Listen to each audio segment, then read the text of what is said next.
Gadchiroli police आणि सीआरपीएफनं संयुक्तपणे राबवलेल्या ऑपरेशन अंतिम प्रहार या अंतर्गत मोठी कारवाई केली आहे। या कारवाईमध्ये 8 जहाल नक्षलवाद्यांना अटक करण्यात आली आहे।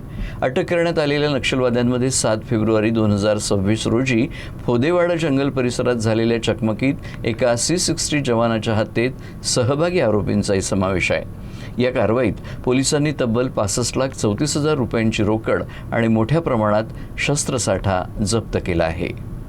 गोपनीय माहितीच्या आधारे तेलंगणा राज्यातील रुक्मापूर रेल्वे स्थानकावरून 4 माओवाद्यांना ताब्यात घेण्यात आले। यामध्ये जयराम मुंगे गावडे, मुकेश उर्फ लच्छू अवलाम, विजय उर्फ मंगडू तामो आणि रजिता उर्फ शामबत्ती मडावी यांचा समावेश आहे। चौकशीत या चौघांचा फोदेवाडा चकमकीत सहभाग स्पष्ट झाला आहे।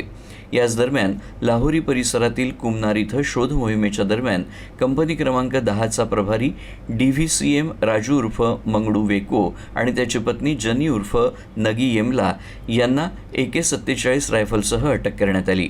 तसंच नैताळा गावातून ज्योती उर्फ अकिला पोटावी आणि आमती उर्फ संध्या पोडियाम या 2 महिला माओवाद्यांना SLR आणि इतर शस्त्रांसह पकडण्यात आलंय। आरोपींकडून मिळालेल्या माहितीनुसार जंगल परिसरात लपवून ठेवलेला मोठा शस्त्रसाठा जप्त करण्यात आला। यात LMG, AK-47, SLR, INSAS rifle, BGL launcher, detonator आणि शेकडो जिवंत काडतुसं यांचा समावेश आहे। या कारवाईमुळे गडचिरोलीतील माओवादी चळवळीला मोठा धक्का बसला असून पोलिसांच्या अभिलेखावरील एकही सक्रिय माओवादी शिल्लक नसल्याचा दावा पोलीस दलानं केला आहे।